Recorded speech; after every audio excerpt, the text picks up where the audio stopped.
Hey guys, tonight we're stepping back into the 15th century, not to fight battles, build cathedrals, or debate theology, but to peek into the ink-stained, slightly unhinged mind of a man who quite literally could not function without his sketchbook.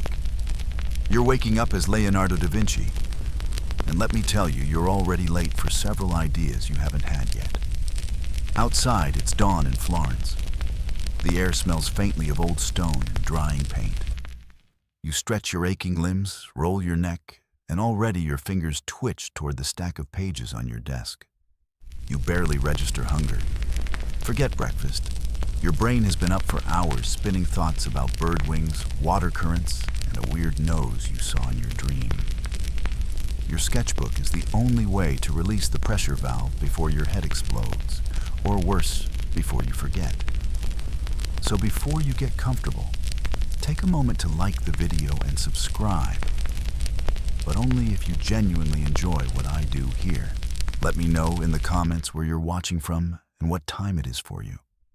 Now dim the lights, maybe turn on a fan for that soft background hum, and let's ease into tonight's journey together. You trudge across the cold stone floor, wiping sleep from your eyes, and the first thing you do before water before shoes is flip open the cracked leather cover of your current codex. The page stares back half full of yesterday's frenzy. A pulley system for raising stage curtains, a pigeon mid-flight, and a reminder to buy more lampblack.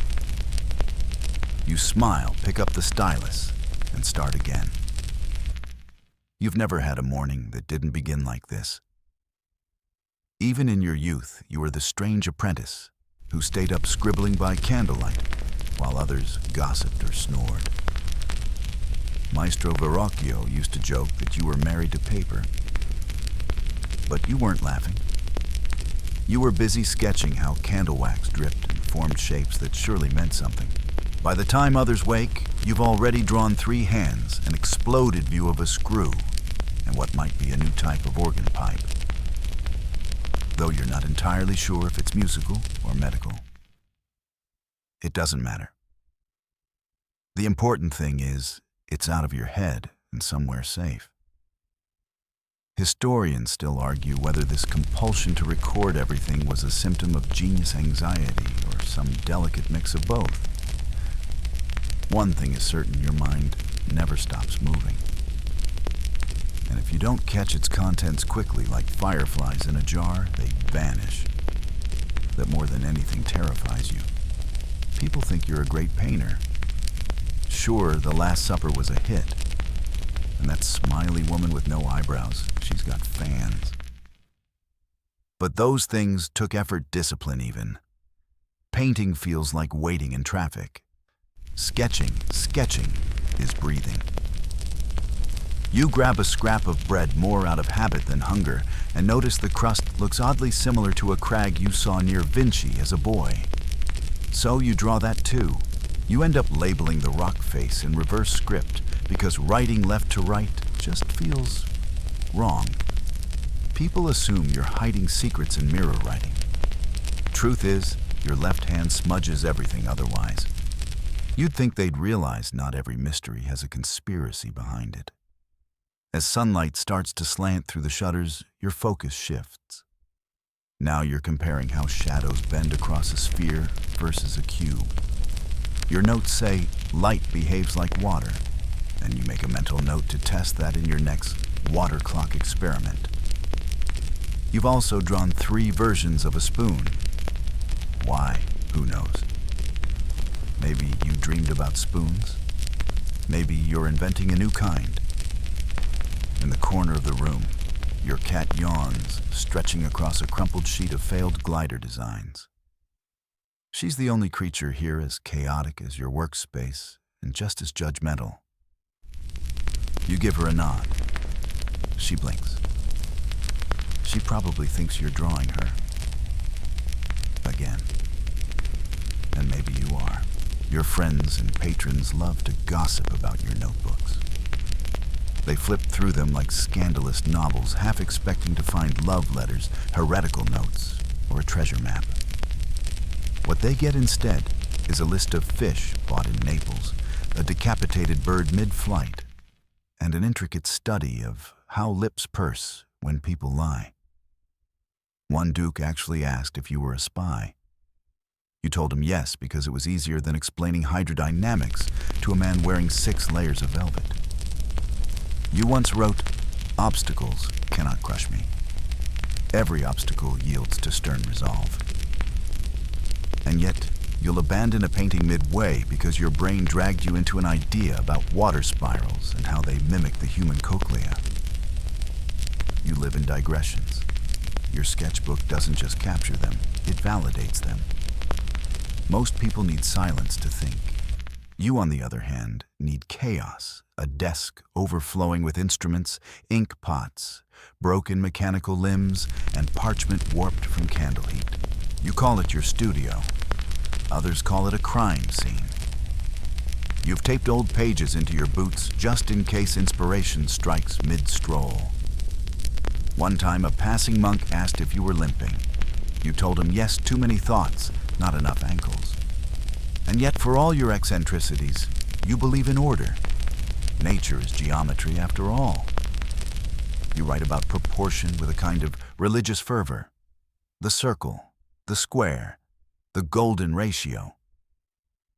You say things like man is the measure of all things, even while measuring the exact width of a chicken's iris.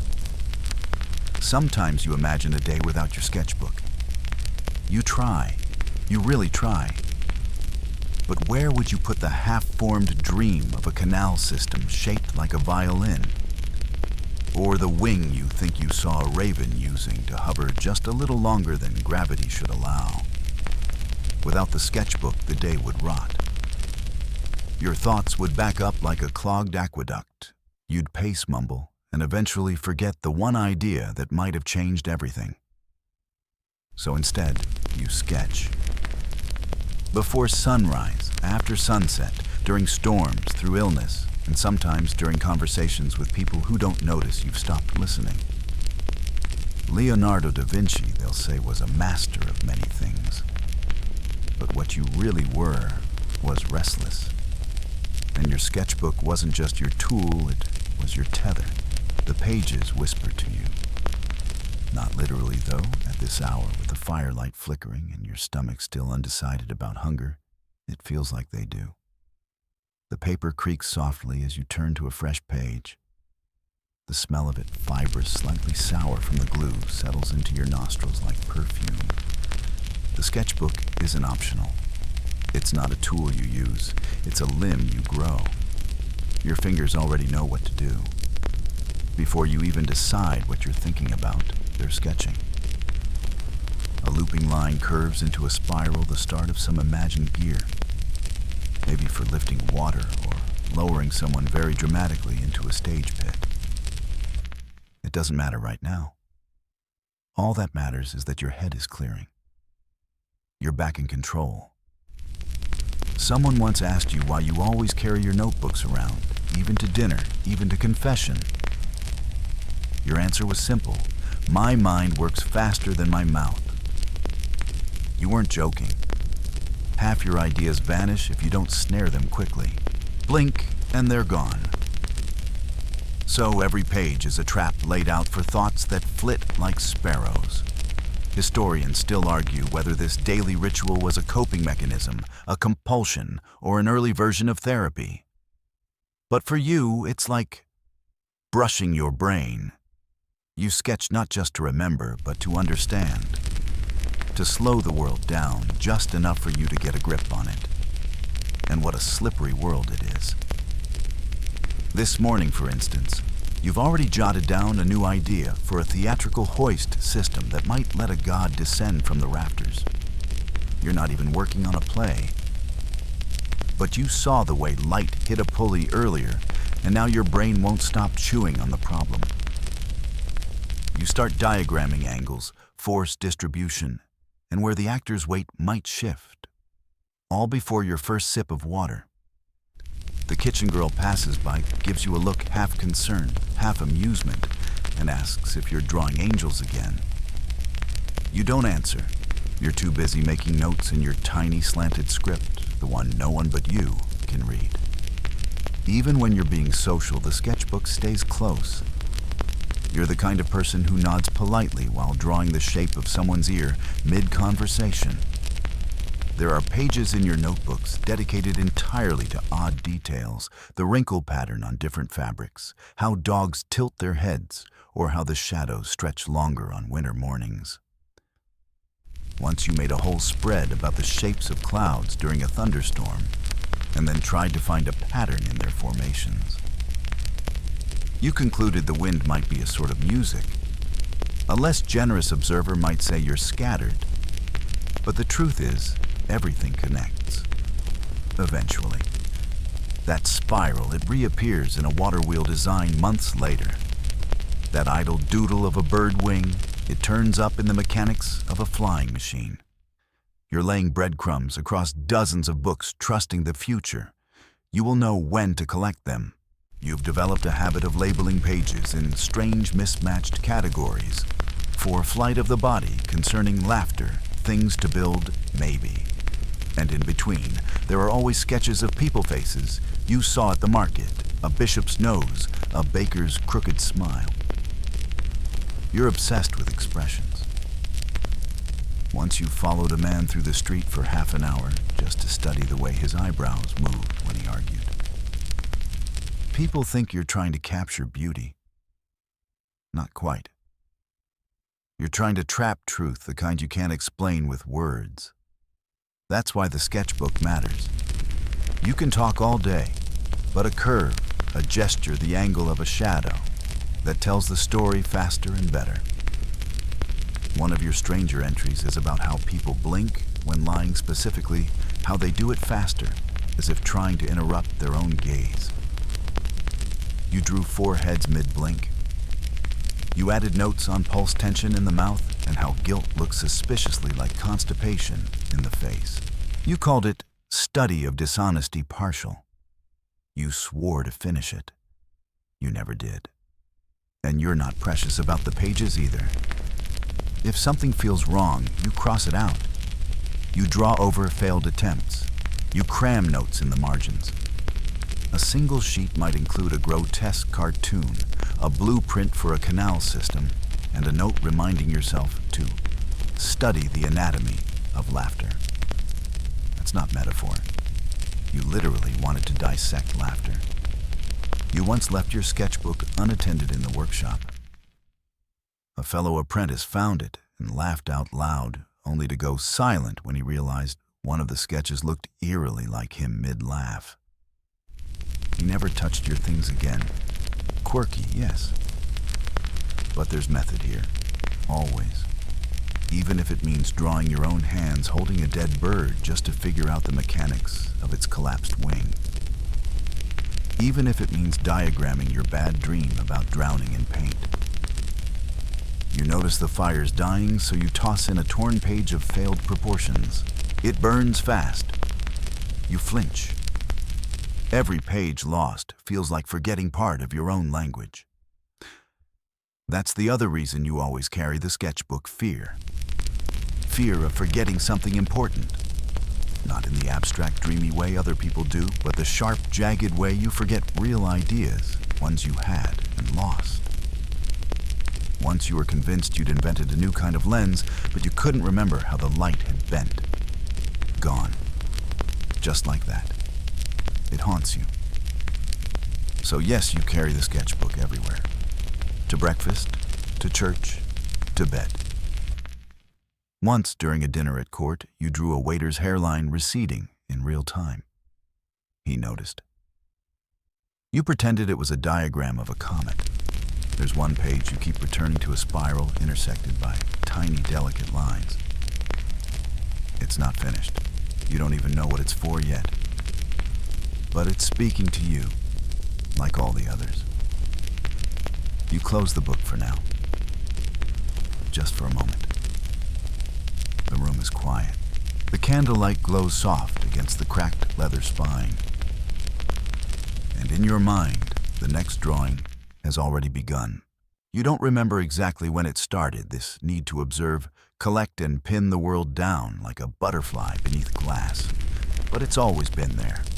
Even as a child in Vinci, long before Florence, long before fame, you were that odd little creature crouched by a puddle studying how ants avoided reflections. The village boys threw rocks. You drew their hands mid-throw. Back then, you didn't call it a sketchbook. It was just scraps. Bits of charcoal and bone, the margins of old church papers. You'd draw on bark if it held still. And while other children learned prayers, you watched the way birds turned mid-flight, how their wings twisted at the wrist. Not flapped, twisted. That detail haunted you. Historians still argue whether your fascination with motion flight mechanics anatomy was driven by pure curiosity or something deeper, something spiritual. After all, you did say more than once that to know how the world moves is to know the mind of its maker. Others think you just got bored easily. It's probably both. Your first real sketchbook, if you can even call it that, was a stitched-together mess of linen rags and reused parchment. You didn't care. You filled it with wind. That's the only way to describe it. Arrows to show direction, curls to show turbulence, ripples like fingerprints over water. You'd seen how a heron paused its wings just before descent and spent 3 days drawing versions of that moment. And not just one. Versions, that's your secret obsession. Not the final drawing, but the progression. 10 noses, 6 horse legs, 12 diagrams of water draining in a bowl. You're not just capturing things. You're interrogating them. Take the horses, for example. You sketch them mid-stride, muscles coiled. But then you dissect that moment, layer by layer. What happens to the fetlock when speed increases? How does the mouth strain against the bit? You once sketched a gallop, as if the horse were a mechanism, gears disguised as flesh. The Duke found it unsettling.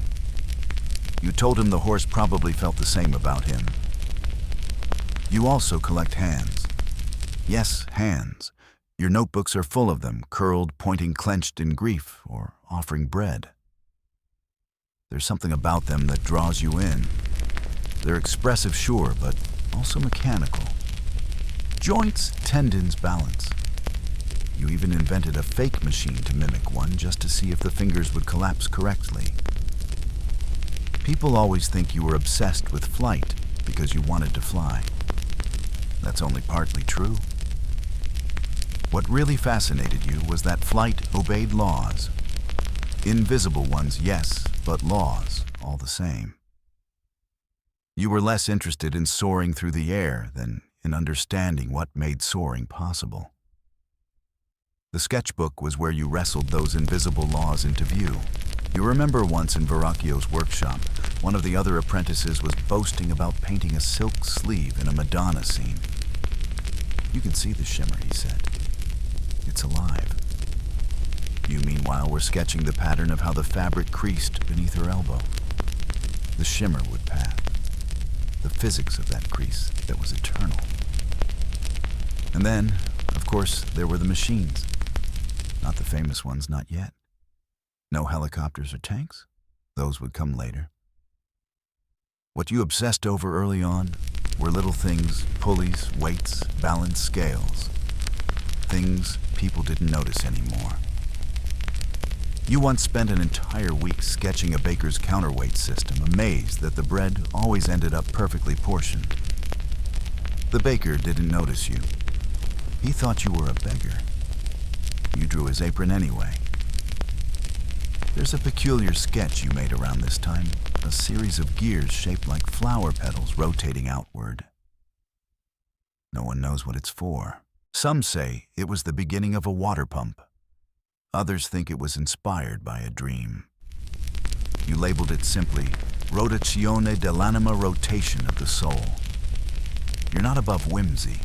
Your notebooks are filled with it. Laughing gargoyles, imagined beasts, diagrams of fake inventions meant to amuse party guests. There's even one that shows a mechanical lion that could walk forward and open its chest to reveal lilies. You were commissioned to build it. You did. And then you improve the internal gear system for your own amusement. But you also use the sketchbook as a weapon against ignorance, against decay, against time. You once drew a drowning man, labeling the way his limbs thrashed in opposing directions. You weren't there when he died, but you imagined it vividly enough to freeze it in ink. That's what your pages are, frozen moments. The world won't hold still, so you make it. There's a note in the margin of one early book that simply reads, "Ask the anatomist why the liver is shaped like that." You never stopped asking. That's why the surgeon started letting you watch. Why you eventually begged some, say bribed, for permission to dissect corpses. You wanted to draw the hidden layers of being. Not to be morbid, but to understand how the machine functioned. To learn how we walk, grieve, breathe. One of your weirder entries from this time, a page with nothing but noses. Dozens. Different lengths, curves, nostril shapes. You titled it, "Concerning the Variety of Smell." You were being serious and ridiculous, but mostly serious. Still, not everyone appreciated your dedication. You were late to more than one commission because you were lost in your own pages. You forgot appointments, ignored deadlines, abandoned paintings, because some part of your brain was screaming about a new method for grinding pigments using centrifugal force. Not practical, just impossible to ignore. So the sketchbook became more than your tool. It became your excuse, your reason, your addiction. Without it, the world is noise. With it, you make sense of that noise, cutting paths through the mental overgrowth like a machete made of ink. Now, years later, people will call you a genius, a visionary. They'll marvel at the designs, the breadth, the ahead-of-his-time-ness of it all. But they'll still miss the most important part, the way you never stopped drawing. Not because you were told to, but because you had to. The fire crackles softly now. Your sketchbook sits beside you, still warm from your touch. And tomorrow, you'll start again. You wake up with the faint scent of parchment and ink still lingering in the corners of your mind, like an old perfume you can't quite place. The room is cold, the first pale light of dawn slipping through a small window. Your sketchbook waits patiently on the wooden table edges worn from years of constant use. You reach for it without hesitation, a reflex as natural as breathing. Today you decide you'll try something different. Not just the anatomy of birds or the twisting of gears, but the human face, the most challenging puzzle of all. You've always been fascinated by the subtle language of expression, how emotions flicker across a face like shadows on a wall. You believe a portrait can reveal the truth behind the mask, or at least hint at it. You begin with a few quick sketches, capturing the curve of an eyebrow, the tense line of a mouth, the crease where worry gathers like a storm cloud. Each line is deliberate yet fluid, a dance between precision and chaos. This balance is what keeps your hand steady. You've learned to trust the moment when the pen moves on its own, a little rebellion against control. Historians still argue whether your obsession with faces was purely scientific or rooted in empathy, a desire to understand the souls beneath the skin. Some say it was your way of connecting to people who couldn't speak for themselves. Others believe it was simply a manifestation of your relentless curiosity. You pause, glancing at a page filled with dozens of eyes, all slightly different. Some wide with surprise, others narrowed in suspicion. It's a secret code, a language of glances and gazes. You smile to yourself, thinking about how people underestimate what their eyes reveal, especially when they think no one's watching. Suddenly, a memory surfaces. The time you observed a street performer juggling knives. The tension in the performer's jaw, the flash of concentration in his eyes, you captured it in a single sweeping line. The crowd saw only the show, but you saw the delicate balance between control and chaos. life, and death. You flick to another page, this one marked with a faint stain of wine. It holds sketches of hands clutching objects, a quill, a dagger, a loaf of bread. You're endlessly fascinated by how hands tell stories without words. A gentle touch, a clenched fist, a nervous twitch. Each gesture speaks volumes. The sun climbs higher, and you realize you haven't eaten. But hunger is secondary. Your mind races with new ideas, a study of the way light falls on fabric, a diagram of a new water wheel, a plan for a mechanical lion that might roar. The sketchbook is alive, humming with possibility. You remember once someone asked why you never seemed to rest, why you chased ideas like a dog chases its tail. Your answer was simple, because if you stop even for a moment, the world slips away. The ideas vanish, and with them, a part of yourself. So you keep drawing, keep sketching, keep chasing shadows with ink and paper. The sketchbook is your tether to reality, your compass in a world that never stands still. And as you close it for the day, you know tomorrow will bring new wonders to capture, new mysteries to unravel. Because for you, a day without your sketchbook is like a night without stars. You step into the bustling Florence streets, sketchbook tucked under your arm like a shield, and a secret weapon all in one.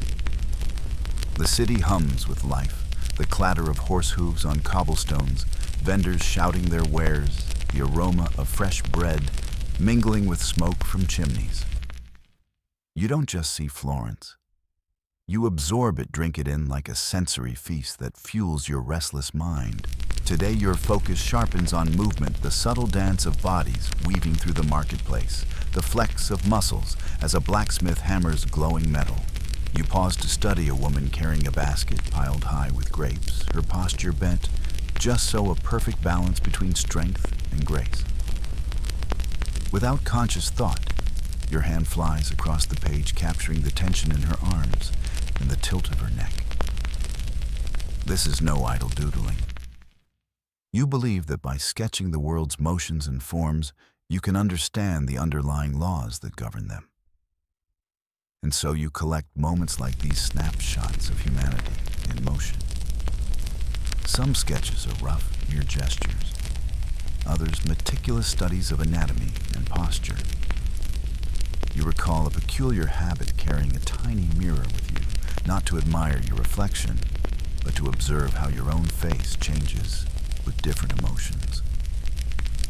You practice raising an eyebrow, pursing your lips, furrowing your brow, studying the intricate muscle movements. To others, it might seem eccentric, perhaps even vain. But you are fascinated by the language hidden in every twitch and crease. Historians still argue whether this obsessive study of expression was a scientific quest to map human emotion, or a personal struggle to decode your own feelings in a world that often felt overwhelming. Perhaps it was both a blend of curiosity and quiet self-exploration. Among the bustling crowd, a juggler's knives flashed dangerously close to a startled child. Your eyes traced the tension in the performer's fingers and the taut concentration on his face. You sketch quickly, your lines fluid, but precise, capturing not just the pose, but the invisible tension that binds it all together. As the sun climbs, the city's noises fade into the background of your mind. You are lost in the act of drawing, the only moment when your thoughts quiet and your senses heighten. You catch a whiff of roasted chestnuts and realize hours have passed unnoticed. You close the sketchbook, briefly glancing around at the living tableau before you. Each person here, each motion, each expression is a story waiting to be told. And you are the quiet observer, the chronicler of movement and life. With a sly grin, you think of your ever-growing collection of pages, a labyrinth of ideas, observations, and inventions, all tangled together like the streets of Florence itself. Tomorrow promises more sketches, more discoveries, more chances to trap the fleeting and the eternal alike. The sketchbook is never far from your side. Not because it's a mere tool, but because it's the map to your restless mind. The morning mist still clings to the edges of the city as you find yourself drawn to the workshop of Andrea del Verrocchio. The familiar scent of wood shavings, linseed oil, and freshly ground pigments fills the air, wrapping around you like a comforting cloak. This place, half studio, half laboratory, is where ideas take form, where imagination wrestles with reality. You watch the apprentices chatter and hammer, but your eyes are fixed on the master himself. Verrocchio, a man both stern and inspiring, embodies discipline and creativity in equal measure. You remember the day you first arrived here, a wide-eyed youth clutching your crude sketches, desperate to learn, but terrified of failure. Today your sketchbook is open on the table pages, fluttering as a gentle breeze slips in through the open door. You begin drawing a study of the human hand, an obsession that refuses to let go. You trace each knuckle tendon and vein, searching for the perfect balance between anatomy and expression. It's not just about accuracy. It's about capturing the invisible energy that courses through the flesh. Verrocchio approaches, quietly peering over your shoulder with a raised eyebrow. He points at one of your sketches, a hand grasping a painter's brush, and nods approvingly. "You see more than most," he says, voice low but steady. You swallow a grin, feeling a spark of pride. But pride is dangerous. It breeds complacency. Historians still argue whether Verrocchio's mentorship was a nurturing force or a crucible of pressure that shaped you into the relentless perfectionist you became. You know the truth lies somewhere in between. He challenged you, pushed you, but never let you stray from the path of relentless observation. You flip to a page filled with diagrams of pulleys and levers, sketches of simple machines designed to make heavy lifting easier. These early mechanical studies fascinate you almost as much as the human form. You scribble notes in mirrored script, a private code to explain the physics as you see them. Nearby, a fellow apprentice is engrossed in painting a Madonna.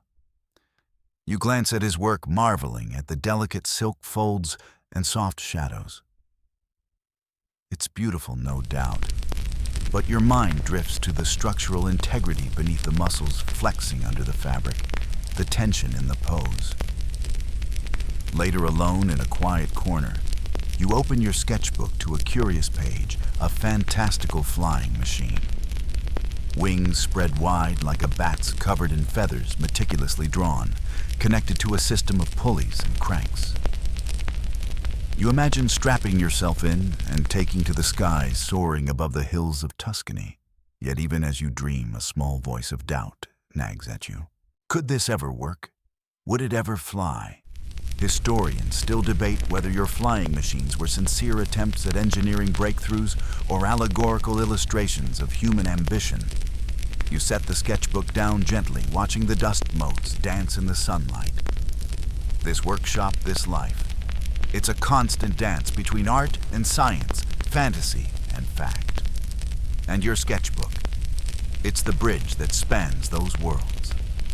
You tuck it under your arm and step back into the bustling streets, ready to chase the next mystery the day might bring.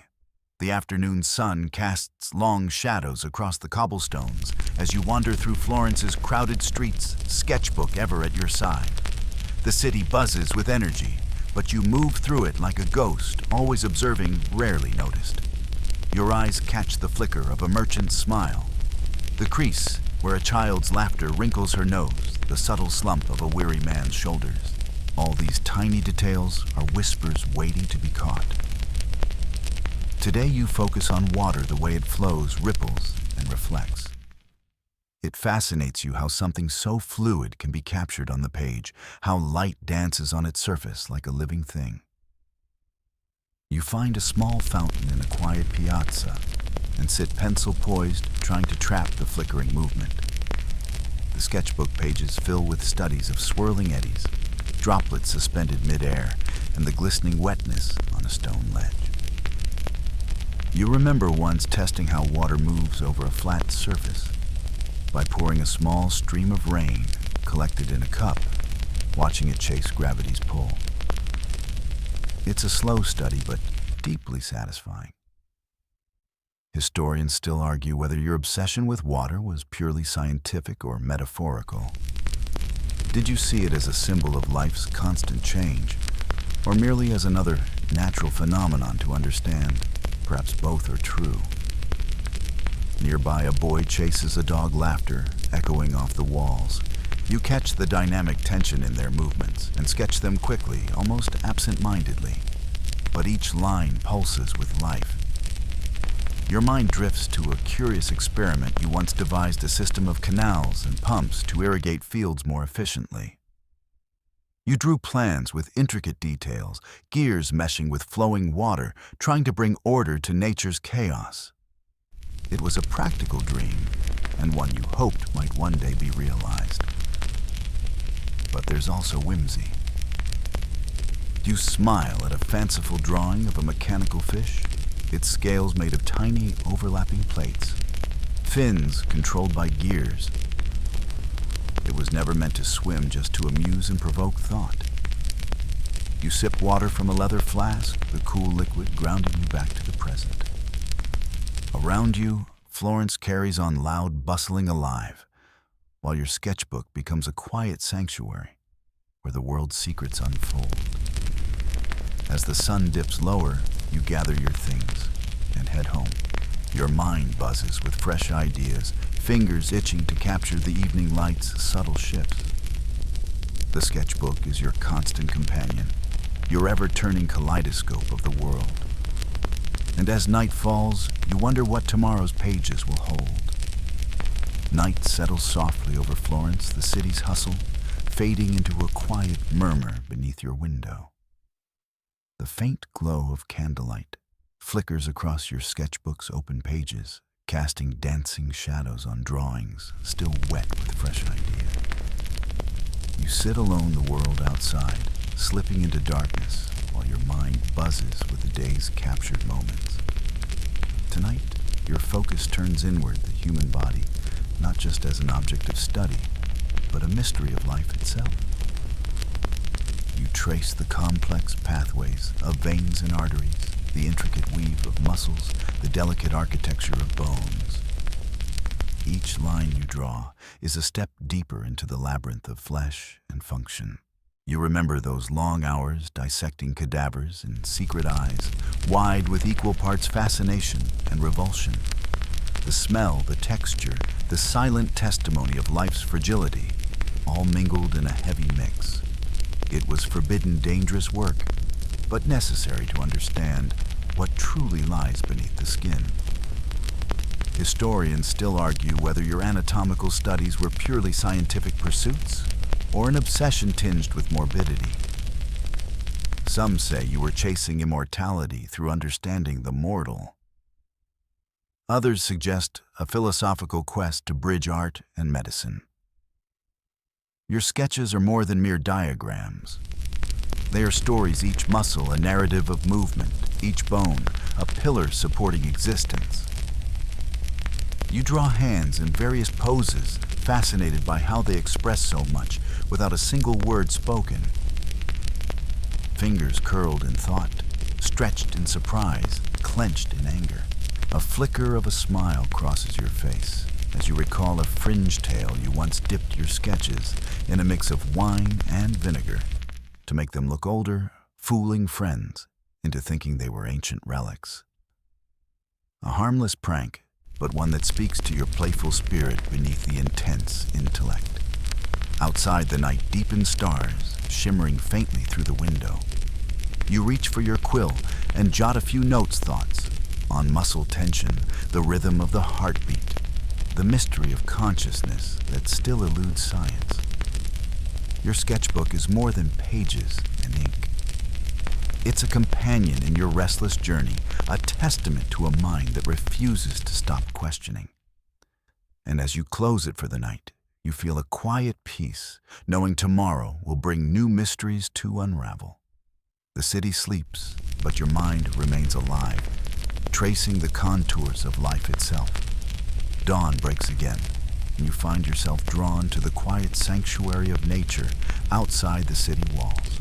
The early morning air is cool and crisp, filled with the scent of wildflowers and earth, a soothing balm for your restless mind. You carry your sketchbook with you, eager to capture the delicate balance of life, thriving beyond stone and mortar. Today, your focus is the natural world, plants, animals, and the intricate webs connecting them. You kneel by a wildflower, tracing its petals with a practiced eye, noting the veins running like tiny rivers across the delicate surface. Your pencil moves swiftly, guided by both observation and imagination. Nearby, a bird takes flight, wings slicing through the morning light. You sketch its shape, the spread of feathers, the curve of its beak, trying to capture the essence of movement frozen in time. You marvel at how nature's designs are both beautiful and functional, every detail serving a purpose. Historians still argue whether your studies of flora and fauna were purely scientific or also inspired by a deeper spiritual connection to the natural world. Some suggest your sketches were attempts to decode the language of life itself, a secret written in leaf and feather. You recall a curious experiment where you observed how plants grow towards the light, noting their slow, almost imperceptible movements. You even devised a mechanical model to mimic this behavior, blending biology with engineering in a way that few could imagine. Your sketchbook fills with detailed drawings of insects, their delicate legs and wings rendered with surprising precision. There's a whimsical page where you imagined a mechanical bee, its tiny gears buzzing softly as it pollinated flowers in a dreamlike garden. The sun climbs higher, casting warm light over the landscape. You pause, feeling the soft breeze on your skin, the gentle rustle of leaves whispering ancient secrets. The world feels vast and full of wonder, a perfect muse for your restless creativity. As you close your sketchbook and rise, you feel a deep connection to the rhythms of life, both natural and human. Your sketches are not just records, but bridges linking observation to invention, art to science. And so you step back towards the city, ready to translate the mysteries of the wild into your endless pursuit of knowledge. Back inside your cluttered studio, the scent of wet plaster and drying paint mingles with the faint tang of metal tools scattered across the wooden bench. You settle in, sketchbook open and quill in hand, ready to explore the fascinating world of mechanical invention. The machines that whirl, crank, and hum beneath the surface of everyday life. You start by sketching a detailed study of gears, their teeth interlocking with elegant precision. Your mind wanders through the possibilities, how these simple shapes can transform human effort, magnify strength, and automate tasks that once seemed impossible. The idea that the universe itself might be understood as a vast machine thrills you, even as you remain grounded in the tactile reality of your drawings. You think back to the water-powered mills you observed outside the city, marveling at their rhythmic creaking and steady pulse. Inspired, you draft designs for a perpetual motion device, an elusive dream that many before you have chased and failed. You know it's impossible, but the challenge sparks your imagination. Historians still debate whether your mechanical sketches were practical attempts or symbolic gestures reflecting your philosophical views on the harmony between nature and technology. Maybe both your work walks the line between art and engineering, science and poetry. On a whim, you sketch a peculiar device, a self-propelled cart with spring-driven wheels. It looks almost playful, like a child's toy, yet hints at a future where human travel might be transformed. You imagine the surprised faces of those who would see such a machine on Florence's cobbled streets. Amid the technical studies, you slip in lighter, more whimsical drawings, mechanical birds flapping wings, intricate locks with secret compartments, even a robotic knight armored in gleaming metal. These amuse you, reminders that invention need not always be serious. As the afternoon light softens, You lean back and survey your pages, feeling the familiar thrill of discovery. Your sketchbook is a repository of dreams' possibilities and the restless pulse of curiosity that drives you forward. With a gentle sigh, you close it, knowing that tomorrow will bring new puzzles to unravel, new worlds to capture. Evening slips quietly over Florence, bathing the city in a soft golden haze. Your thoughts turn to flight, an obsession that flutters through your mind with every waking moment. The dream of soaring above the earth, free and unbound, tantalizes you with its impossible allure. You spread your sketchbook open to pages filled with detailed studies of bird wings, feathers layered like scales bones, arranged for maximum strength and flexibility. You remember countless hours watching birds glide effortlessly against the sky, marveling at their silent mastery of air currents. Your pencil traces the delicate lines of a wing's anatomy, while your notes detail the mechanics of lift and drag, balance and thrust. You imagine attaching these wings to a wooden frame, strapping yourself in and taking flight. A smile tugs at your lips, part hope, part madness. Historians still debate whether your flying machine designs were earnest engineering projects or symbolic expressions of human aspiration. Some say you saw flight as a metaphor for intellectual freedom. Others argue you genuinely sought to defy gravity's stubborn pull. Nearby, you sketch a small whimsical contraption, a parachute shaped like a giant lily pad, meant to slow a fall from great heights. It looks almost playful, yet hints at a profound understanding of physics and aerodynamics. You recall the story of testing a glider prototype by launching it from a hilltop, an experiment that ended with a hard landing and a bruised ego, but also invaluable lessons learned. Risk and failure are inseparable from innovation, you remind yourself. As night deepens, your thoughts drift to the poetic symbolism of flight, the yearning to escape earthly bounds, to rise above limitations.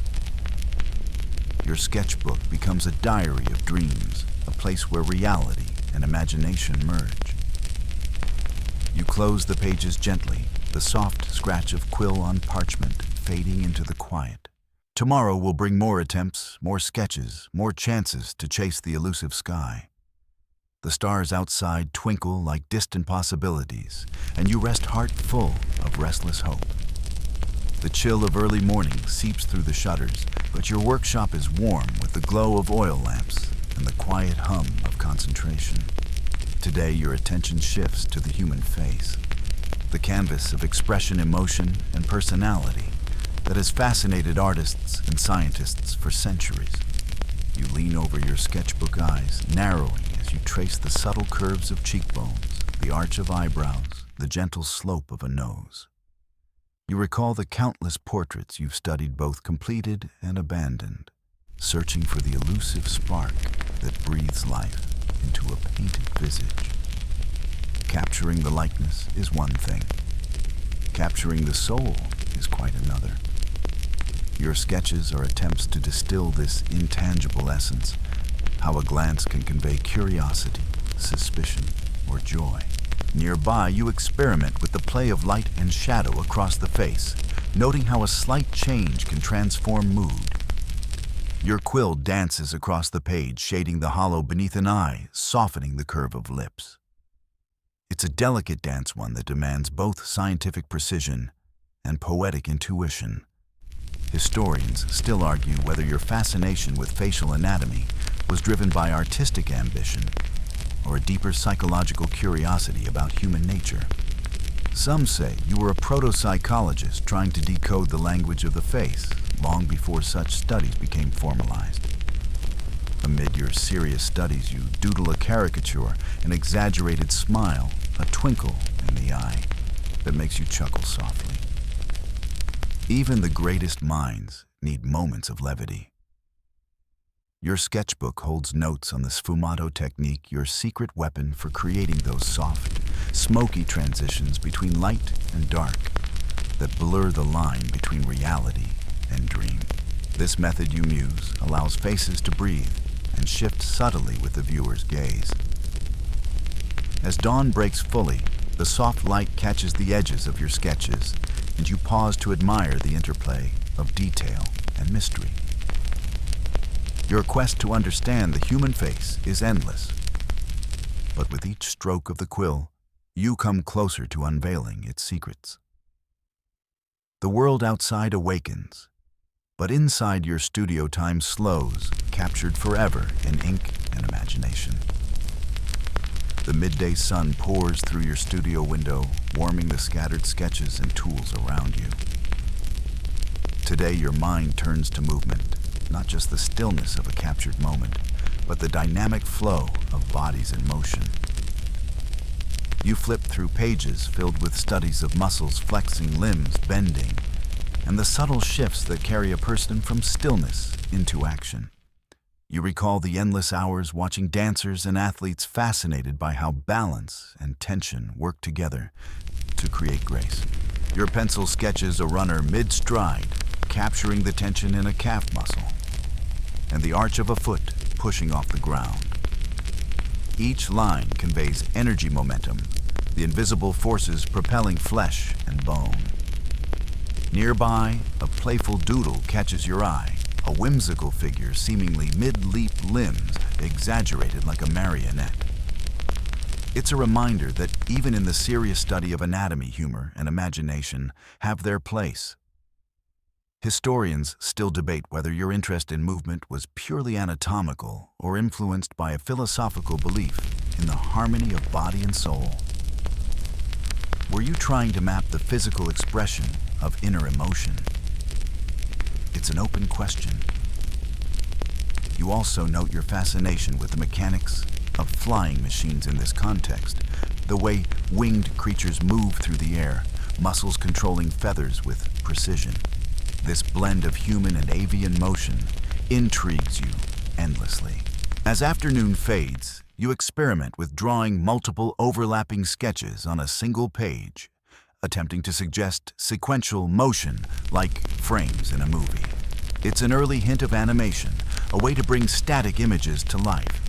Your sketchbook is no longer just a collection of studies, it's a choreography of thought and observation movement, and pause the endless dance between seeing and understanding.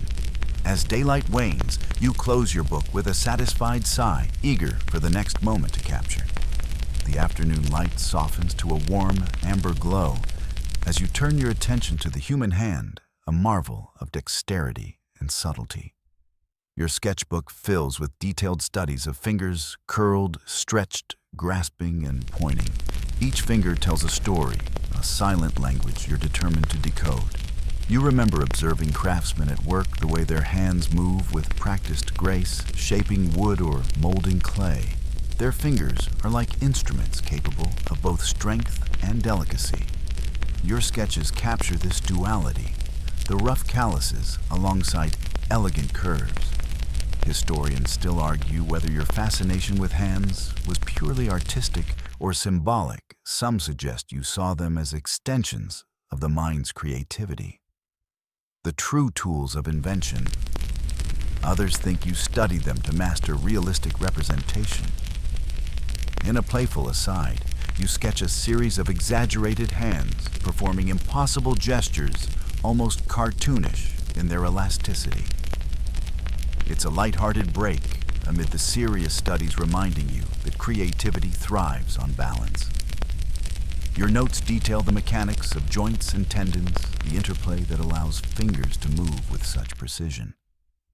You ponder how the hand's design is a perfect blend of form and function, nature's ultimate multi-tool. As evening deepens, you experiment with combining hand studies with facial expressions, exploring how gesture complements emotion. A finger brushing a cheek can convey tenderness or suspicion. A clenched fist speaks volumes of anger or determination.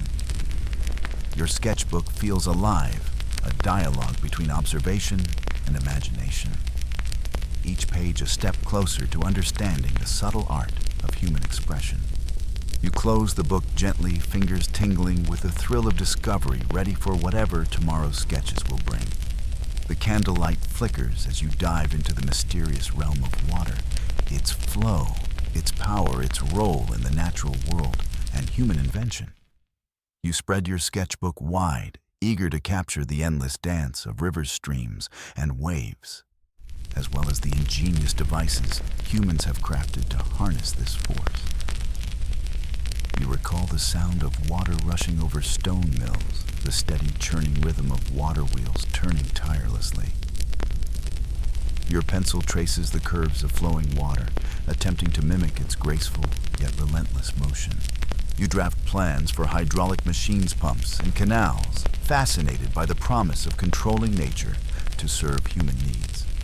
Historians still argue whether your water-related inventions were practical blueprints or visionary dreams ahead of their time. Some believe you anticipated modern engineering principles, while others see them as artistic explorations of natural phenomena.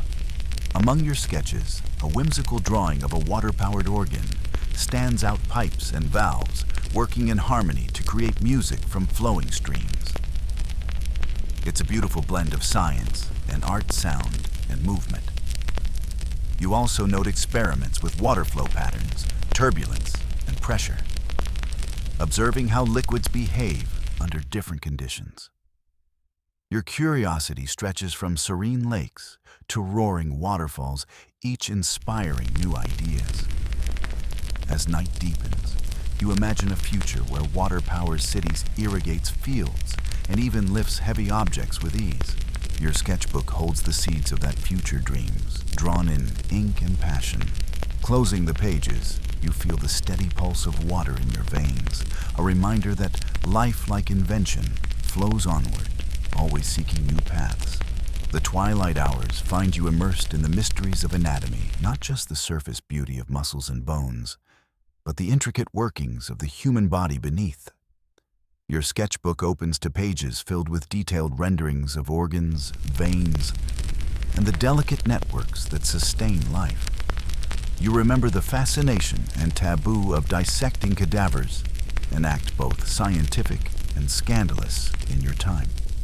Your drawings reveal the heart's chambers, the twisting pathways of the intestines, and the surprising complexity of the eye's lens and retina. Historians still debate whether your anatomical studies were primarily for artistic accuracy or for genuine medical advancement. Some argue you sought to understand the divine design of the body, while others suggest you were an early pioneer of empirical science. In a lighter vein, you once sketched a fanciful robotic heart, powered by springs and gears, a playful hint at mechanizing life itself, blending your love of invention with biology. Your notes detail the challenge of capturing movement in living tissue, the tension of muscles contracting, and the pulse of blood through vessels. You consider how understanding the body informs your art, allowing faces and forms to appear more lifelike and expressive. As night deepens, you close your sketchbook with a reverent pause, feeling a quiet awe for the complex machine you inhabit, a machine you strive to depict and decode. Your curiosity is relentless, and tomorrow promises more mysteries to unravel beneath the skin. The faint hum of candlelight flickers across your workshop as you turn your gaze toward the human eye, often called the window to the soul. Your sketchbook pages fill with delicate studies of the iris, the curvature of the cornea, and the subtle reflections dancing across the pupil. You remember how you once experimented with lenses grinding glass to focus light and magnify tiny details invisible to the naked eye. The thrill of discovery, seeing the world anew through these crafted eyes, fuels your tireless work. Historians still debate whether your optical experiments were intended for practical use or more philosophical explorations of perception and reality. Some believe you sought to unlock secrets of vision to enhance painting. Others suggest a deeper quest to understand how humans see and interpret the world. Among your sketches is a curious drawing of a camera obscura, a device that projects inverted images onto surfaces, a tool that would later revolutionize art and science. It's a fascinating glimpse into your visionary mind, You recall the playful moments spent observing how light refracts through water droplets or crystals, creating tiny rainbows. These natural wonders inspire your art and your science alike. As night deepens, you close your sketchbook with a sense of quiet satisfaction. Your eye studies are more than technical exercises. They're meditations on the act of seeing itself, a reminder that every glance holds a universe of meaning. Tomorrow's light will bring new challenges, but for now, you rest your mind alight, with visions both real and imagined. The morning air is cool as you turn to the fascinating study of light and shadow, an essential secret in your quest to capture life on canvas. Your sketchbook is soon filled with delicate gradations of tone, the subtle shifts where bright sunlight fades into soft twilight. You reflect on the play of chiaroscuro, that dramatic contrast between light and dark that brings depth and mystery to your paintings. You experiment with how shadows fall across folds of fabric, the creases of skin, and the gleam of polished metal. Historians still debate whether your mastery of light was purely artistic or informed by scientific observation. Some claim you used optics and geometry to perfect your shading. Others believe it was an intuitive brilliance born from years of patient study. Your sketches include experiments with reflected light, how a glow bounces from one surface to another, softening edges and creating atmosphere. You note how light reveals texture and volume, turning flat images into lifelike scenes. In a lighter moment, you doodle a shadow puppet of a bird, its silhouette dancing on the wall, a playful reminder of how light and shadow can tell stories without words. As the day fades, you close your sketchbook with a quiet smile. Understanding light is like unlocking a secret code, one that transforms not just images, but perception itself. You're already dreaming of tomorrow's challenges, eager to see what new dimensions your art and science will explore. The afternoon sun filters softly through your studio window as you delve into the mechanics of machines, the beating heart of your inventive mind.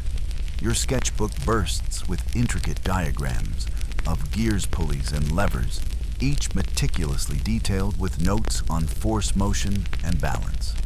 You recall the countless hours spent dismantling and rebuilding devices, driven by the challenge of improving efficiency and creating tools to amplify human strength. Your fascination with simple machines stems from their elegant power, a small effort yielding great results.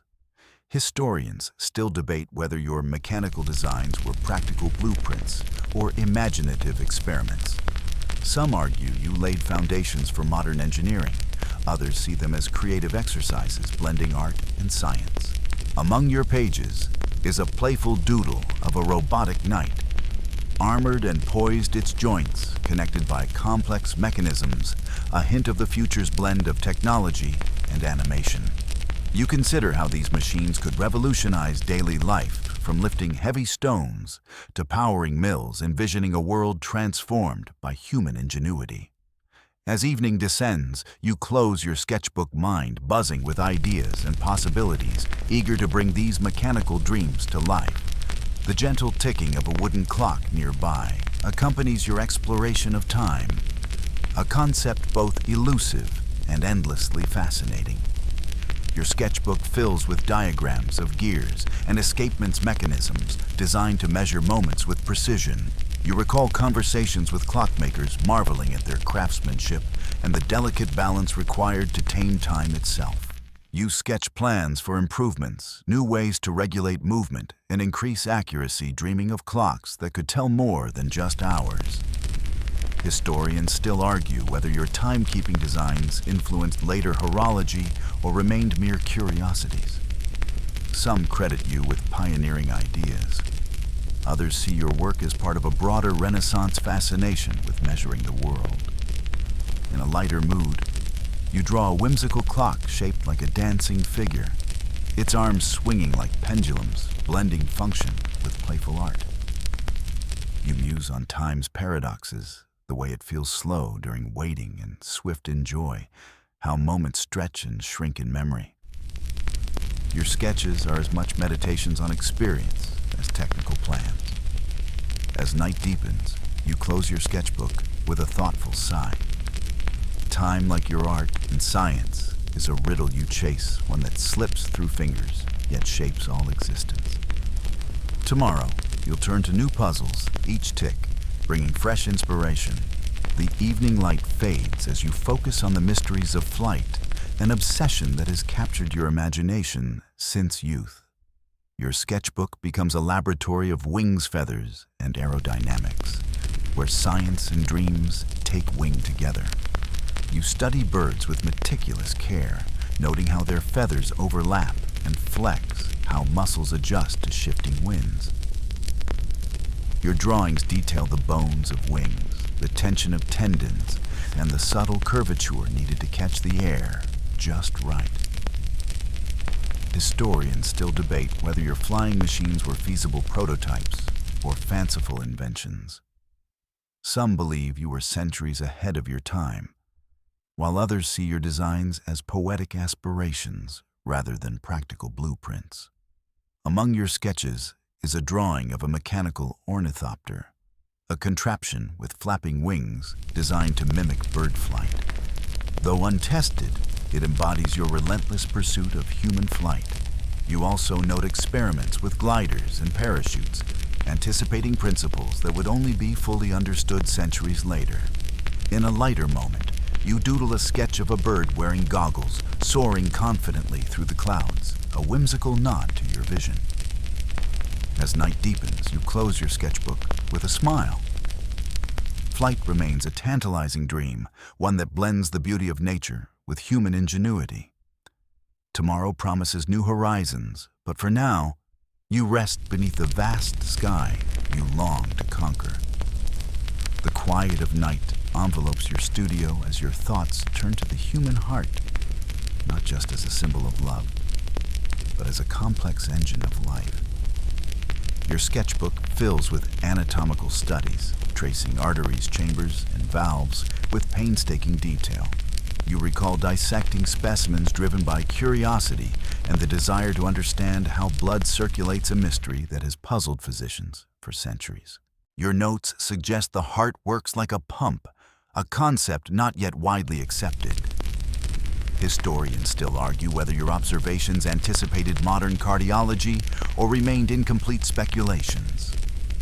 Some see your work as foundational, while others consider it an artistic interpretation.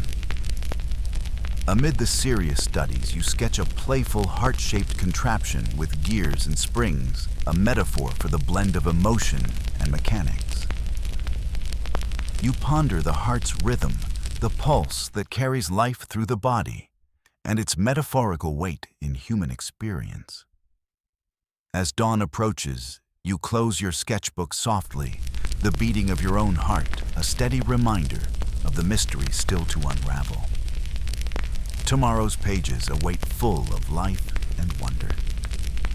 As the first light of dawn gently filters into your workshop, your mind shifts toward the natural world's patterns, the spirals of shells, the branching of trees, and the geometry hidden in flowers. Your sketchbook bursts with studies of nature's recurring shapes, each curve and line revealing a quiet order beneath apparent chaos. You remember spending hours wandering hillsides and forests, observing how leaves unfurl and how vines twist toward sunlight. Your drawings capture the elegance of the Fibonacci sequence in sunflower heads and the perfect symmetry of a snowflake. Historians still debate whether your fascination with these natural patterns was purely aesthetic or rooted in a deeper mathematical inquiry. Some see you as an early visionary of biomathematics. Others consider these notes a creative curiosity. In a lighter moment, you sketch a spiral snail shell, wearing tiny spectacles, peering wisely at the world, a playful nod to your love of nature's secrets. You also explore the golden ratio, believing it governs not only plants, but the proportions of the human face and body, influencing your art's harmony. As morning grows brighter, you close your sketchbook with a feeling of awe. nature's quiet mathematics, offering endless inspiration for both science and art. Tomorrow promises more hidden wonders to discover. The soft afternoon light warms your workspace as you turn your attention to the human face, the ultimate canvas of emotion and identity. Your sketchbook fills with countless studies of eyes, mouths, and noses, each rendered with painstaking care to capture subtle shifts in expression. You recall hours spent observing people in marketplaces and courts, noting how a slight raise of an eyebrow or a quick smile reveals hidden thoughts. Your drawings seek to freeze these fleeting moments, turning them into lasting impressions. Historians still debate whether your portraits captured not just appearances, but psychological depths. Did you paint souls or masks? Some argue your art reveals profound empathy. Others see a masterful trickster's skill. Among your sketches is a series of caricatures exaggerating facial features for humor, a playful contrast to your serious portraits. You note the challenge of portraying aging, the way lines deepen and eyes soften, revealing a life lived. Your studies aim to honor this passage of time. As evening falls, you close your sketchbook with quiet satisfaction, aware that every face is a story waiting to be told, and your art a key to unlock it. Tomorrow, you'll explore more layers beneath the surface. The evening settles into a gentle hush as you immerse yourself in the study of water's mysterious movement, ripples, waves, and currents flowing endlessly through your sketches. Your pages come alive with swirling patterns, droplets suspended mid-fall, and the force behind waterfalls cascading with power. You recall your fascination with how water shapes the land, carving valleys and nourishing fields, as well as your experiments with channels and hydraulics designed to control its flow. Each stroke in your sketchbook seeks to capture both water's grace and its raw strength. Historians still debate whether your hydraulic designs were practical inventions or visionary concepts ahead of their time. Some credit you with pioneering fluid dynamics, while others see your notes as poetic musings. In a playful twist, you doodle a water sprite, an imaginary creature, riding a wave with a mischievous grin, reminding yourself that creativity flows alongside observation. Your studies include detailed diagrams of water pressure and flow rates, hinting at future engineering breakthroughs centuries away. As night deepens, you close your sketchbook with a sense of reverence for water's endless dance, both life-giver and sculptor of the world. Tomorrow you'll dive into new currents of discovery. The twilight shadows lengthen as your focus shifts to the study of human flight, revisiting your early dreams with renewed determination. Your sketchbook swells with designs for gliders, ornithopters, and parachutes, each an attempt to mimic the effortless grace of birds in the sky.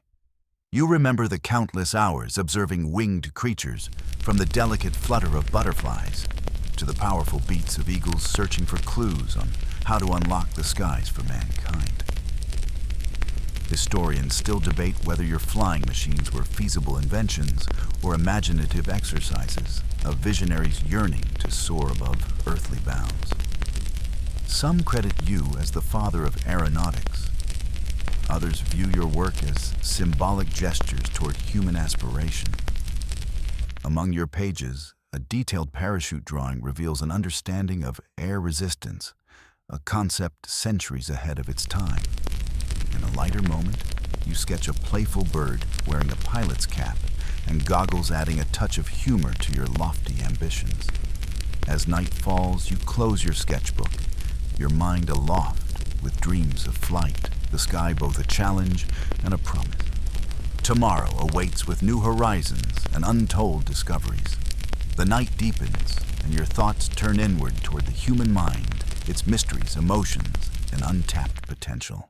Your sketchbook fills with anatomical drawings of the brain, intricate diagrams of nerves, and contemplative notes, pondering the seat of consciousness. You remember your fascination with how thoughts might arise from the physical structures within the skull, though knowledge of neuroscience is limited in your time. Your studies blend observation philosophy and a touch of speculation. Historians still argue whether you grasped the brain's true functions or saw it merely as a cooling organ, as many Renaissance thinkers did. Some suggest you anticipated modern psychology. Others believe your insights were limited by contemporary science.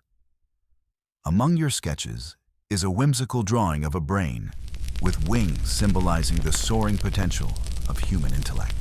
You also consider the link between emotions and physiology, the way fear quickens the pulse or joy brightens the eyes, capturing these ideas through subtle facial expressions in your art. As dawn approaches, you close your sketchbook softly, the mysteries of the mind swirling like shadows and light within. Tomorrow, you'll explore the final pages of your relentless curiosity. The soft morning light spills into your studio as you reflect on the journey of your endless curiosity, the countless pages filled with sketches, notes, and dreams. Your sketchbook, a faithful companion, holds the traces of your restless mind, weaving together art and science, observation and imagination. You think back on your explorations, from the delicate veins of a leaf to the mechanics of flight, the mysteries of anatomy, to the play of light and shadow. Each page is a testament to a mind that refused to rest, a spirit driven by wonder. Historians still debate the true impact of your notebooks.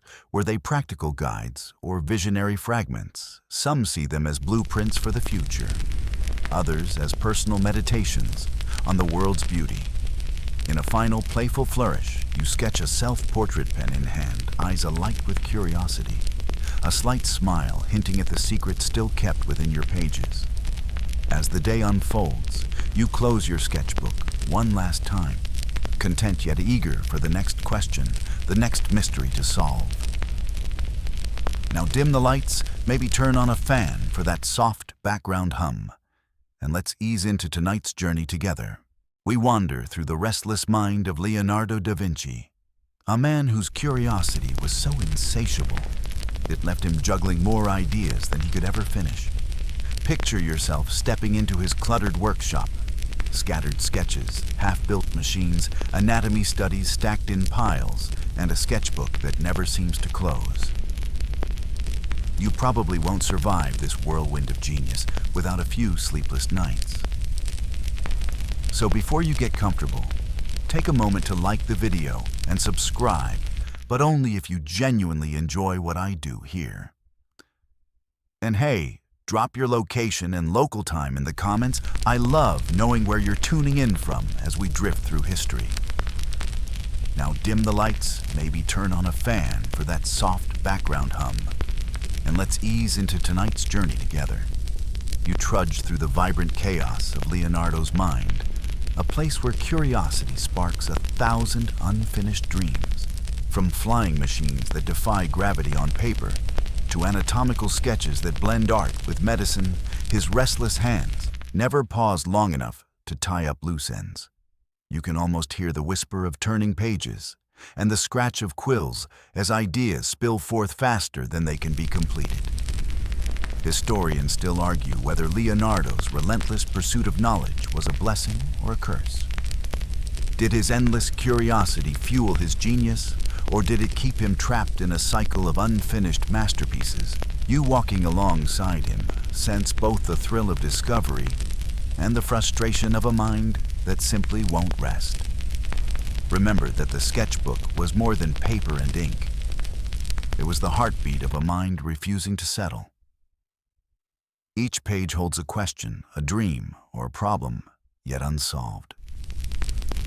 You peer closer at a half-drawn ornithopter, imagining the flapping wings that never quite lifted off, and a war machine designed to intimidate but never built.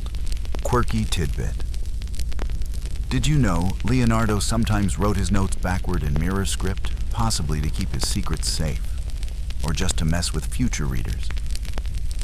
It's like a coded whisper from the past, a playful enigma amid his serious work. Tonight, you step into the endless, unfinished symphony of Da Vinci's mind, a dance between genius and incompletion that still captivates centuries later.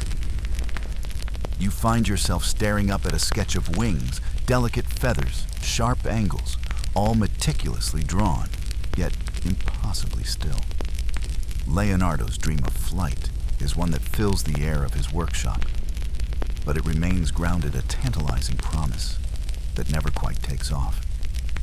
You trace the lines of his ornithopter, a flying machine designed to mimic a bird's flapping wings, and can almost hear the faint flutter of wings that never caught wind. He wasn't alone in dreaming about flight, but Leonardo's designs were centuries ahead.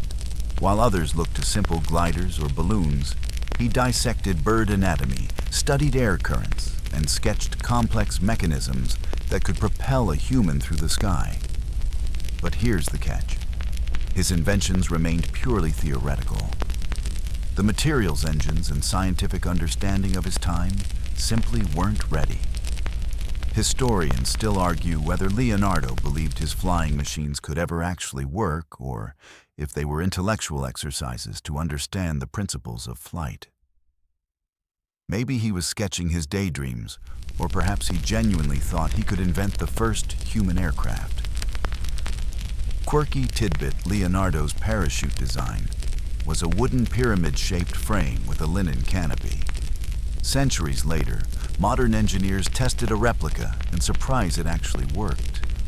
But as for those flapping wings, no one's taken off yet. You feel a bittersweet tug watching those wings, knowing they capture the restless hope of a man who refused to accept limits. His notebooks are filled with fluttering dreams, but no flight logs. As you wander through his sketches, you realize that Leonardo's fascination with flight wasn't just about machines. It was about freedom, defying gravity, both literally and metaphorically. Yet the page remains just a page, the wings still waiting for the moment they can soar. You pause imagining Leonardo himself, eyes fixed, skyward, pencil poised, but never quite landing his masterpiece. You settle in close to Leonardo's anatomical drawings, a world where art and science collide in startling detail. Imagine yourself flipping through pages filled with delicate sketches of muscles, bones, and organs, all rendered with an artist's eye and a scientist's curiosity. His notebooks don't just capture the human form, they dissect its secrets layer by layer. Back in the late 1400s and early 1500s, human anatomy was a field clouded in mystery and superstition. Physicians relied on ancient texts, often riddled with errors, but Leonardo took a radically different path. He performed dissections on cadavers quietly, sometimes illegally, and sketched what he saw with astonishing precision. You can almost smell the ink and cold stone of the dissection rooms as you peer over his shoulder.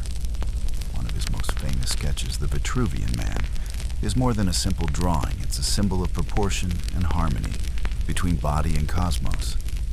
But many of his other studies, like the intricate renderings of the heart and the brain, were never fully compiled into a published work. He left behind thousands of pages, a treasure trove of knowledge that scholars still pore over today.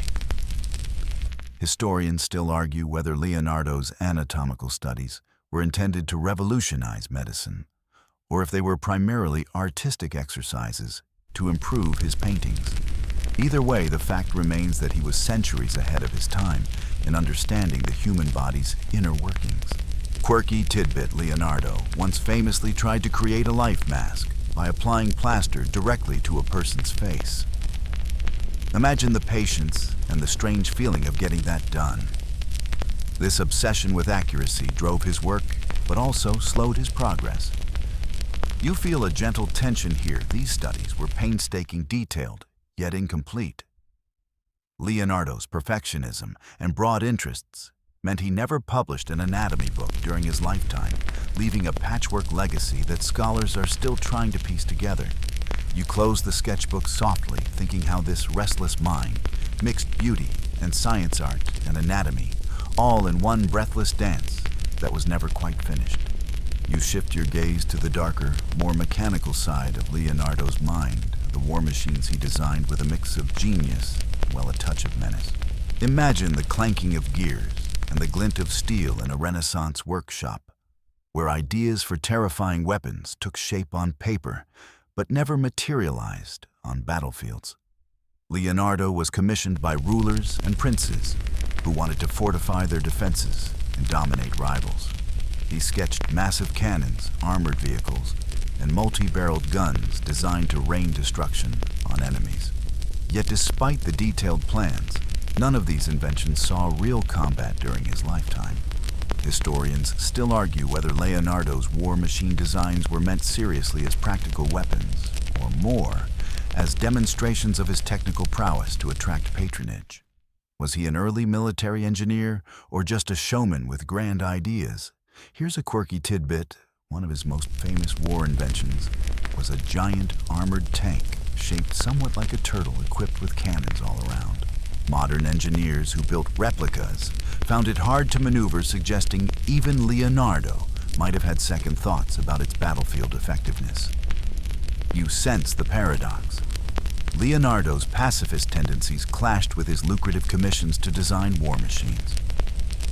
His notebooks reveal sketches of weapons alongside inventions meant to improve daily life, like water pumps and musical instruments. This contrast leaves you wondering about the man himself. Was he reluctantly drawn into warfare by the demands of his patrons? Or did he secretly relish the challenge of designing machines of destruction? You imagine the sketches spread out before you. The heavy scent of metal and oil mixing with ink and parchment, all whispering stories of inventions that hovered between brilliance and impracticality. In the end, Leonardo's war machines remain as unfinished as his dreams of flight blueprints of power that never marched into history's battles. You step into Leonardo's visionary world of architecture, where grand cityscapes and innovative buildings swirl in his notebooks, ambitious designs that never made it beyond ink and parchment. Imagine sprawling Renaissance towns rebuilt with his ideas for healthier streets, efficient waterways, and soaring structures, all sketched with the precision of an engineer and the flair of an artist. Leonardo was fascinated by urban planning, especially the idea of creating cities that could better withstand the hazards of disease and war. He dreamed up canals to control floods, bridges that could be quickly assembled or dismantled, and multi-level streets to separate pedestrians from horse-drawn traffic. Yet, his architectural plans remain just that, plans, unrealized and often lost to time. Historians still argue whether Leonardo's city designs were practical blueprints meant for actual construction, or more of a conceptual exploration of urban harmony. Some see his plans as visionary precursors to modern city planning, while others view them as fantastical sketches born from idealism. Quirky tidbit: Leonardo proposed a moving city concept where buildings could be relocated to suit changing needs. Imagine a Renaissance version of mobile homes, but with way more frescoes. You can almost hear the murmur of townsfolk as you walk down his imaginary streets, designed to breathe better, feel safer, and move more fluidly. His architectural ideas were deeply tied to his scientific understanding of water flow and human behavior. But here's the catch: many of Leonardo's architectural projects were abandoned or left incomplete, often due to political upheaval or lack of funding. Patrons might have admired his vision, but balked at the cost or feasibility. You feel the weight of a mind that was not just thinking about the future of art and machines, but about the very spaces where life unfolds. His unfinished cityscapes remain blueprints of dreams, never built monuments to a genius whose reach often exceeded the grasp of his time. You find yourself drawn to the shadowy, intriguing realm of Leonardo's scientific experiments, his efforts to understand nature, not just through art, but through rigorous observation and early forms of empirical study. Imagine a cluttered room filled with glass jars, plants, and curious devices, where he watches water swirl, studies the flight of birds, or examines how light bends. Leonardo's approach to science was revolutionary. Rather than relying on ancient texts alone, he sought to observe the world directly, sketching his findings with exquisite detail. His notes reveal investigations into hydraulics, optics, geology, and even the properties of water currents. Yet many of these experiments were incomplete, their results left unrecorded or unpublished. Historians still argue whether Leonardo's scientific pursuits were meant to be formal research or simply curiosity-driven notes for his own reference. Did he aspire to create a scientific method centuries before it was codified? Or were his investigations more like artistic studies dressed in science quirky tidbit? Leonardo designed an early version of a diving suit made from leather and equipped with a breathing tube to explore underwater environments. It sounds like a prototype for a Renaissance scuba suit, but whether he ever tested it remains a mystery. You sense the excitement and frustration of discovery, leaps of insight that sometimes end abruptly when materials, time, or priorities shift. His scientific notebooks are a patchwork of theories, observations, and wild guesses reflecting a mind always probing but seldom resting. You imagine Leonardo peering through a rudimentary microscope or dipping his hand into a river to feel the flow of water, each experiment a step toward understanding a world that was still largely mysterious. Even now, these unfinished scientific endeavors invite you to wonder what might have been if Leonardo had the tools, time, or collaborators to carry them to completion. You drift toward the delicate yet formidable art of anatomy once again, but this time focused on Leonardo's unfinished investigations into the human heart and circulatory system. Picture yourself leaning over his sketches, arteries branching like tree limbs, valves unfolding like petals, each line drawn with painstaking precision, yet still incomplete, like a symphony missing its final movement. Leonardo was captivated by the heart, seeing it not only as the seat of life, but as a mechanical marvel. His dissections revealed a deep understanding of how blood flows, how valves open and close, and how the heart contracts. But despite his meticulous studies, he never published his findings, and his knowledge remained largely hidden for centuries. Historians still argue whether Leonardo was on the brink of discovering the full circulatory system long before William Harvey, or if his observations were too fragmentary to be considered a true scientific breakthrough. Was he a pioneer misunderstood in his time, or simply an artist fascinated by complexity? Quirky tidbit: Leonardo once attempted to model the heart's chambers using glass, hoping to visualize blood flow in real time. A concept so ahead of his era, it reads like science fiction. Unfortunately, glass-blowing technology at the time wasn't quite cooperative.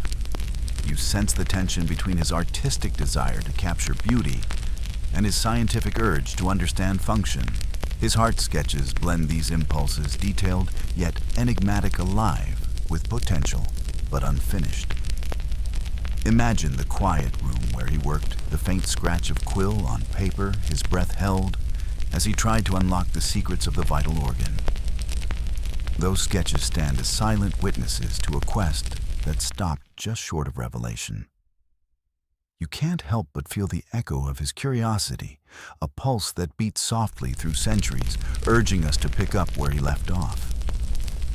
You slip now into the realm of flight, the eternal dream, and that Leonardo chased with an almost childlike wonder. Imagine standing in a sunlit workshop, surrounded by feathers wood and sketches of wings that mimic the birds soaring outside the window. This was a domain where art, nature, and mechanics collided, and Leonardo poured much of his restless energy. He studied birds in flight with the intensity of a scientist and the sensitivity of a poet, measuring wingspans, noting feather arrangement, and even attempting to record the sounds of their flapping wings. His sketches show ornithopters' mechanical wings designed to be strapped onto a human body promising the impossible flight by flapping. Historians still argue whether Leonardo's flying machines were genuinely intended for practical use, or were more poetic inventions, a blend of dream and engineering curiosity. Some scholars believe he understood the principles of aerodynamics better than anyone of his time, while others see his designs as too speculative.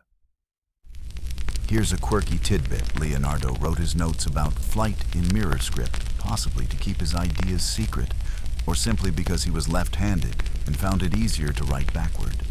Whatever the reason, it adds a layer of mystery to his sketches of wings and birds.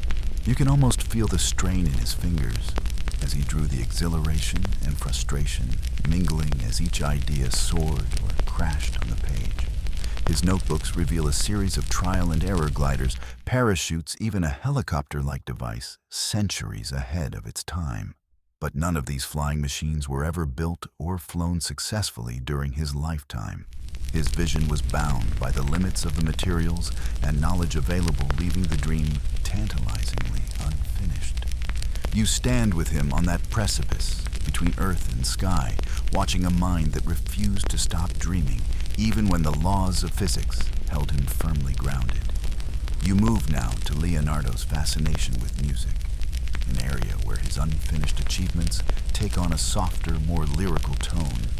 Imagine him seated in a quiet room, surrounded by strings, wooden frames, and delicate reeds crafting instruments that blend innovation with artistry.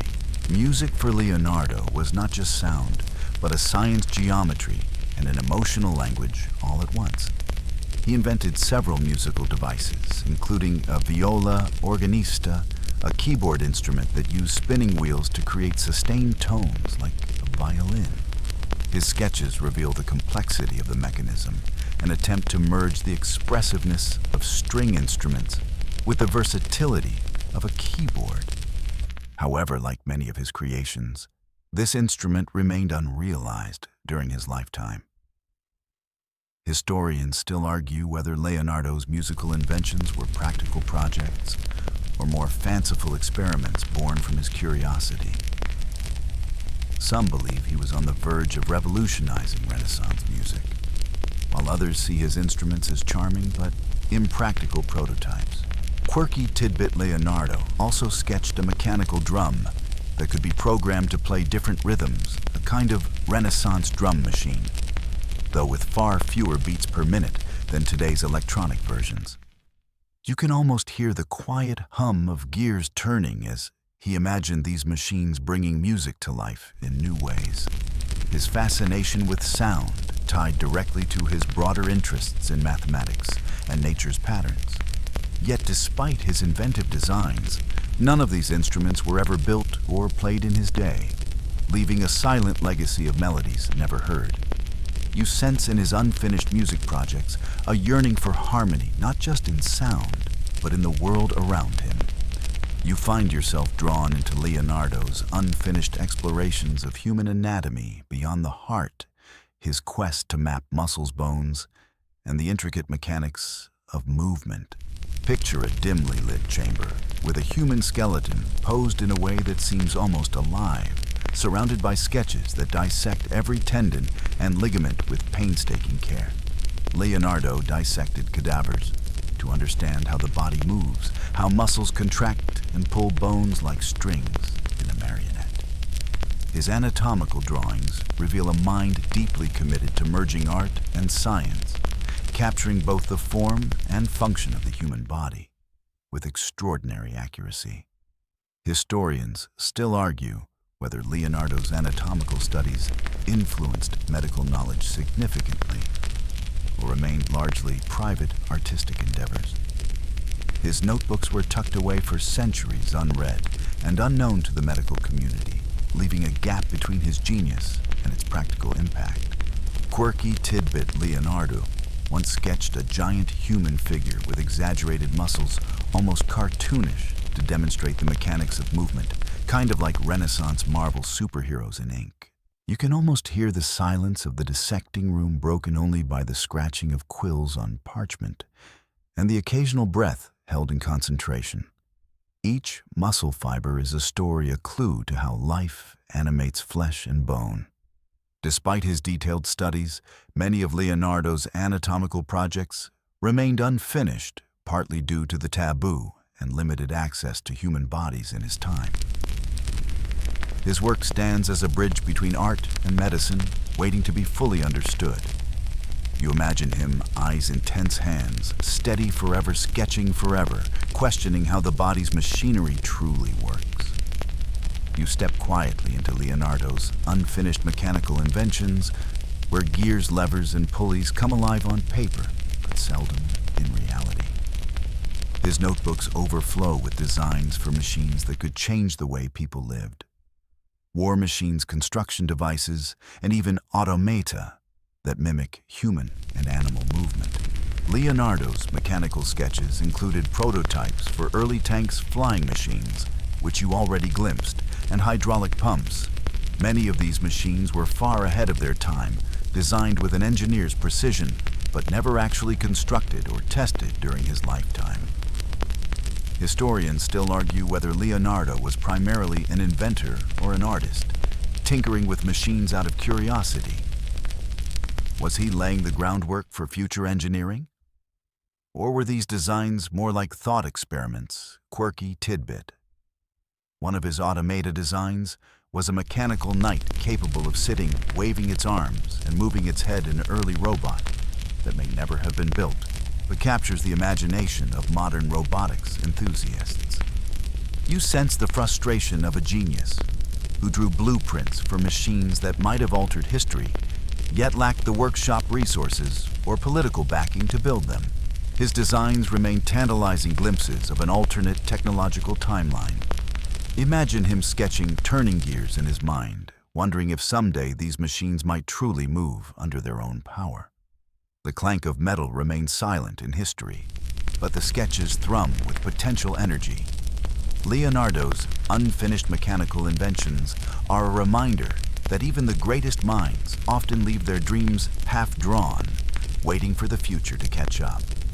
You now wander into Leonardo's unfinished architectural and engineering projects, where grand visions of cities, bridges, and waterways spread across his notebooks like sprawling blueprints for a future Renaissance metropolis.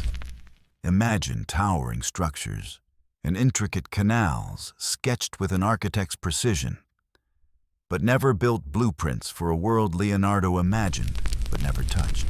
His designs included innovative bridges that could be quickly assembled and disassembled, flood control systems, and ideal city plans that aimed to improve hygiene, traffic flow, and beauty.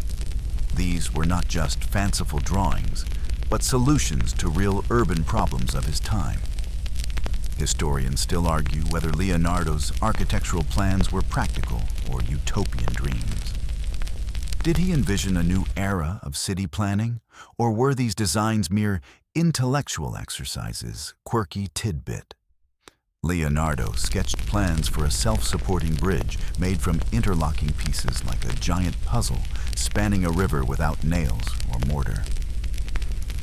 You can almost hear the bustling streets. He envisioned the sounds of water flowing through canals and the hum of daily life improved by his designs. Yet despite their brilliance, many of these projects remained on paper. You sense his impatience with the limits of his era, wanting to reshape the physical world, but constrained by politics, resources, and technology. These unfinished architectural dreams are echoes of a Renaissance visionary who saw cities not just as places to live, but as works of art. Imagine him gazing over a cityscape that might have been his sketches, fluttering in the breeze, like wings of possibility, unfinished but full of promise.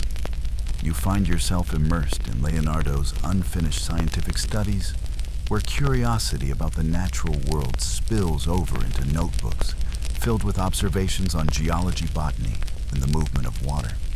Imagine leafing through pages dense with diagrams of rock formations, plant anatomy, and swirling water currents, each revealing a mind endlessly fascinated by nature's secrets. Leonardo's geological sketches include mountains, fossils, and layers of earth, suggesting an early understanding of how the world changes over time. His botanical drawings capture the intricate details of leaves and flowers, while his notes on hydraulics explore how rivers carve valleys and how water can be harnessed. Historians still argue whether Leonardo's natural science studies influenced later scientific thought or remained isolated curiosities. Did he glimpse early principles of geology and ecology? Or were his observations too scattered to form a coherent theory, quirky tidbit? Leonardo once hypothesized that fossils found on mountains were remnants of ancient sea creatures centuries before this idea became accepted. Talk about being ahead of the curve. You can almost hear the gentle rustling of leaves and the trickling of streams as he studied these phenomena, blending careful measurement with an artist's eye for detail. Yet many of these studies remained unfinished notes rather than published works.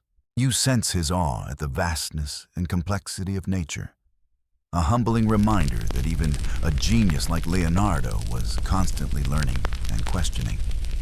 Imagine him sketching a fossil embedded in stone, tracing the contours with reverence, unfinished discoveries waiting to be fully understood. You drift now into Leonardo's unfinished explorations of human emotions and psychology, a lesser-known but deeply fascinating aspect of his work. Imagine sitting with him as he studies faces, gestures, and expressions, trying to decode the subtle signals that reveal what people feel inside. His sketches are full of faces frozen in moments of joy, sorrow, anger, and surprise, as if he was capturing the language of the soul. Leonardo was fascinated by the way emotions shape human interaction, blending art with a proto-psychological insight. His studies included detailed notes on facial muscles and the way eyes and mouths communicate feelings, aiming to perfect the realism and emotional depth in his paintings. Historians still argue whether Leonardo's psychological insights were truly scientific or simply artistic observations. Did he anticipate modern psychology, or were his reflections limited to enhancing his portraiture quirky tidbit? Some of Leonardo's sketches show faces with exaggerated expressions, almost caricatures, suggesting he was experimenting with how to depict emotions, clearly like a Renaissance meme artist. You can almost feel the intensity in his gaze as he studied people searching for the key to unlocking human nature through art. Yet much of this work remained private, unfinished, and unpublished, leaving a tantalizing glimpse into his inner world. You sense a mind trying to understand not just the physical body, but the intangible feelings that make us human, unfinished but deeply resonant. Imagine him pausing mid-sketch, contemplating the complex puzzle of human emotion, an unfinished masterpiece in itself. You reach the final stretch where Leonardo's unfinished philosophical musings intertwine with his scientific and artistic endeavors. Imagine a quiet study filled with manuscripts exploring the nature of knowledge perception and the universe, notes and reflections that reveal a mind wrestling with the big questions of existence. Leonardo pondered the limits of human understanding, the relationship between observation and truth, and the unity of art and science. His writings show a restless curiosity, always questioning and seeking deeper meaning behind the phenomena he observed. Historians still argue whether Leonardo's philosophical writings had any lasting influence, or were simply personal reflections never meant to be shared widely. Were these musings proto-scientific philosophy or scattered thoughts from a polymath overwhelmed by his own genius, quirky tidbit? Leonardo once wrote about the idea of infinity, using the metaphor of a circle that has no beginning or end, pretty profound for a guy doodling flying machines. You can almost hear the whisper of quills scratching on parchment in the dim light as he wrestled with these ideas. His philosophical notes remain unfinished fragments of a mind reaching toward understanding the mysteries of life and the cosmos. You feel the bittersweet weight of a legacy full of unfinished thoughts and projects, a reminder that even the greatest genius is a work in progress. Imagine Leonardo leaning back, eyes thoughtful, surrounded by sketches and writings, his unfinished symphony of ideas inviting you to ponder alongside him.